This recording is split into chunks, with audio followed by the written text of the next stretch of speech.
Hello Pisces friends, I'm Annie Botticelli. Welcome to my January 2020 lunar eclipse at 20 degrees of Cancer report for Pisces. This information is specific for Pisces placements. It's very important to understand the implications of eclipses because eclipse storylines go on for years. This storyline that we're in right now started in the middle of 2018 and it will go through the middle of 2020. So here we are at another chapter in this storyline. And we start to experience these deep changes in the backdrop. And then as the eclipse time gets closer, these things that are brewing underneath the surface come up into very obvious experience. So it's really important to understand these things because eclipses often bring dramatic endings, blissful new beginnings, radical changes. It's the type of energy that cracks the matrix of an experience and lifts you into a whole new experience. There are losses, there are gains, there are new, wonderful paths, and there are times we have to say goodbye. So to understand the changes that are going to be brewing in this January eclipse, we can start feeling the implications of this very strongly even in November. So November, December, January, February, even into March, implications from this January 10th eclipse can be in your face and in your experience. Some people will be holding space for others as they go through drama, but if you look deeper, you will see these changes on a deeper level, even if they're not right shockingly in the forefront. But for many people, they will be very shockingly in the forefront. So for Pisces placements, there are going to be two main sectors of life that are accentuated by these eclipses. For those of you who love to learn astrology, I'm going to drop in a lesson at the same time. I finally figured out how to do a split screen recording, so while I'm talking, I can show you some things here, which I'm going to start to do right now. Okay, so there are 30 degrees in the Pisces placement. Every sign has 30 degrees. As you can tell, I'm an astrology teacher. That's why I like to give you all this extra information. So early degree Pisces is basically our February born. And by the way, if you are a Pisces sun, a Pisces moon, or a Pisces rising, this report is equally for you. Okay, I always suggest that people watch the reports at least for their rising and their sun sign because those each show different windows of the experience of how you're going to be affected. Okay, so early degree are basically the February born or 0 to 9 degrees. Middle around March 1st through 10th or 10 to 19 degrees. And late is around March 11th through the rest of the sign or 20 to 29 degrees. Okay, so let's get this out of here. Then we'll go into our summary. This eclipse is at 20 degrees of Cancer. So every planet in the zodiac is going to actually be experiencing the energy of fourth house or Cancer manifestations. But middle to late degree Pisces are also going to have the chance to actually have the eclipse in that house. So for you all, this fourth house is like the big focus of this eclipse. All early, middle, and late degree placements have a chance to have fifth house manifestations, and you early degree placements, you're going to have the actual eclipse in the fifth house. So let's just take a quick visual for this, and then I'll get into the goods of what a fifth house and fourth house manifestation mean with very specific explanations of how I've seen these eclipses manifest from doing thousands of live readings with people, doing many years of horoscopes and tracking in my own life. I'll give you the details of how I've seen these things manifest in like practical terms. Okay, so here's the visual. 20 degrees of Cancer falls in the fifth house very clearly for the early degree placements. Middle degree placements, depending on your exact placement, it's going to be here on this line between the fourth and fifth house. Okay, so late degree placements, you're more likely to have this influence in the fourth house, but again, it's on the line here between the fourth and fifth house. Okay, so now I'm going to drop in the visual of how, see, this is just our summary here. Okay, all of you, basically the fifth and fourth houses. I'm going to drop in the tutorial about how you can expect the fifth house manifestations, where the drama, the fruition, all the changes to occur, and then I'll drop in the fourth house tutorial, and then you'll be set to understand how these eclipses can possibly manifest for you in this season.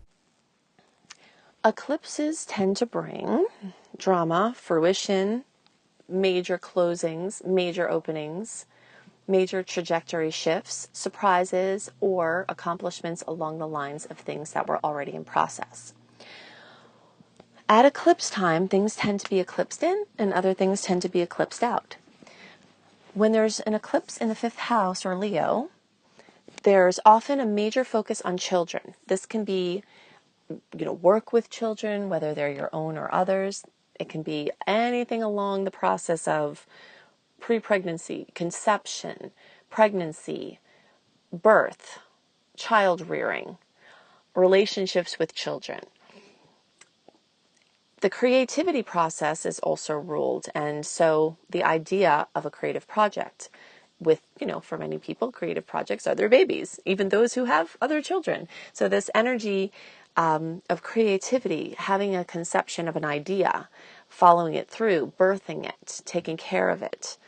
So I often see a new project come in or a previous project get moved along in a big way, including, being birthed out into the world. I see things having to do with hobbies, like a return back to something that you love. Or sometimes a hobby coming into the forefront is a possibility to make money with it. Anything having to do with bringing fun or childlike wonder into life. Sometimes something could happen to someone that that makes you start thinking, wow, I better have fun now, right? Because life is fragile and maybe the fun ratio is not enough. And for others, maybe an addiction to pleasure or too much of fun and irresponsibility could come up as a factor where you start to streamline changing how you have fun, changing what fun is to you, things like that. So an old way of doing fun can be eclipsed out and a new way of doing fun can come in. Talents and even hidden talents. So anything where you would stand on a stage and people would look at you for the good stuff that you do, singing, dancing, fashion, anything where you're on display, music, athleticism, being, leading a group, something like that, acting, modeling, things like that. Things where you have something that's special and people look at you because of that or listen to you because of that. So those can be brought up. So you might find a hidden talent in an eclipse cycle, something that you didn't know that you were good at.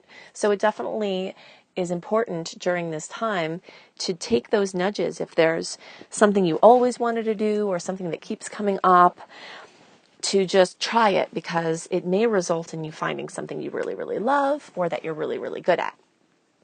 Anything having to do with leadership, being seen, your role as a director or a creative director, the energy of your personal creative flow coming in a bigger way, where you figuring out what that is. Many people have been so focused on what other people need and what they're supposed to do that they've strayed away from what they actually love. So this can be a time where you start to take ownership of your own creative juices and getting those out into the world. And really just this energy of being seen in multiple ways. So maybe clearing some vows where you vowed to not be seen for various reasons. So children may need more attention. If there's some things or patterns that are continuing to come up, this may be the time when they actually have to be dealt with. This can also be a time of stepping into a new awesome chapter with kids. And any of these other things that we spoke about are very likely to come into the forefront. So a really great way to use the energy of this time is to make a commitment to your creativity and make a commitment to the things that really light you up. This Leo energy is ruled by the sun. So anything that just makes you feel on fire is something that comes into the forefront, either to do more of or to come into more balance with. Okay, so eclipses tend to bring changes in trajectory, new opportunities, coming to fruition of things in process, surprises, drama, bright openings, notable things in the forefront of home and family, and some other headers. So we're going to look at some common ways that I have seen the 4th house or Cancer eclipses manifest. Home and housing. So many people will move during an eclipse cycle where there's a fourth house or Cancer eclipse, moving to a new place. Some people, this will include like a bilocation or a multiple location. Like if you have a house already, you can set up a second residence or a different residence in addition to the one you already have. For some people, it manifests as just a complete clean, different move. Sometimes it's a temporary move or a temporary change in housing. This energy very much can rule sales, or sales or purchases of homes, getting a home ready for sale, purchasing a new home. Even though eclipse time very often brings these into the forefront, definitely always pay attention to the other information I give for the horoscopes at that time to understand how other transits that can be occurring at the same time as the eclipse season can interfere or enable contractual arrangements and big steps. Very often, a fourth house eclipse will have to do with the changing of occupancy within your home. So let's say you're there and you stay there and the house is the same, but someone moves out or someone moves in. Or you start using your home for home-based business. The starting of a home-based business is very common. At bringing on, an Airbnb or any other home-based business where you're working online. Making repairs or making additions or changes to the home.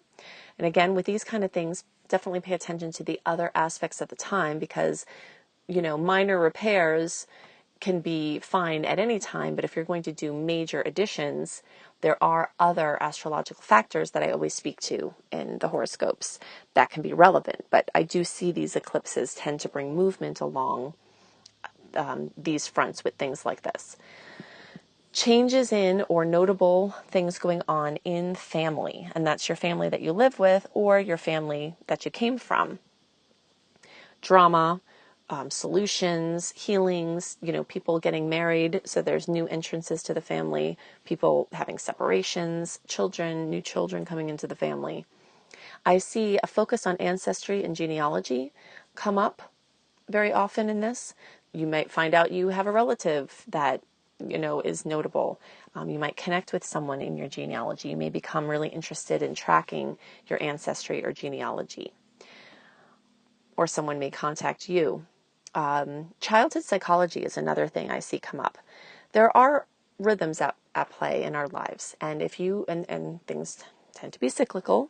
So the things that you're experiencing now, a lot of the ways that you feel right now, you felt as a child, and that had to do with childhood imprinting and many other factors. But the relationship between what you're experiencing now and what happened as a child, and possibly even prior to, if you believe in past lives or if you believe in genetic memory manifesting as our experience. So, attention to what's happening now as it relates to the past and doing inner work to help stop the cycles for yourself and your family. So that I see that often come up with the fourth house eclipses or Cancer eclipses. So in general, with the fourth house or Cancer eclipse, be prepared to focus on your inner world or the things closest to you, like home level, family level, history, and your emotional or inner space. I hope you feel very prepared now for eclipse season and understanding what kinds of changes may be ahead for you. Definitely go to my website, anniehelpsyou.com, to check out all of my astrology blogs and all of my other goodies there, including when you sign up for my free email newsletter, you will get a month early a written general transit report, including all of the notable aspects, the dates of the aspects, and what you can expect from each. And you'll also get my 28-day virtual coaching program called Shine for free when you sign up for my free email newsletter, besides other goodies there. If you want written horoscopes by me, go to cozybysweetstarlight.com, and all of the links that I give you are also in the notes underneath. If you just click more underneath the video, you'll see all the websites there. So at cozybysweetstarlight.com, I have lifestyle blogs for healthy living, and I also have written horoscopes, again, up 1 month early, so you can check out what else is going on for your sign 1 month early. If you'd like to learn astrology and you resonate with how I teach, then definitely check out my astrology apprenticeship program, also at anniehelpsyou.com. I hope you have a wonderful month, And I hope you have a wonderful eclipse season. Definitely check out my horoscopes, my individual horoscopes for each sign for you on my YouTube channel, Annie Botticelli YouTube. You can check out my monthly reports. I always have them up a month early. And definitely also check out the November report, because I do talk about the December eclipse and its manifestations in there. And those eclipse manifestations can echo out, January, February, even March, beyond. So to have a good understanding about where the first eclipse hit, you can check out my November report where I go into lots of details about that for you. I hope you have a wonderful month, and I'll see you next month. Bye.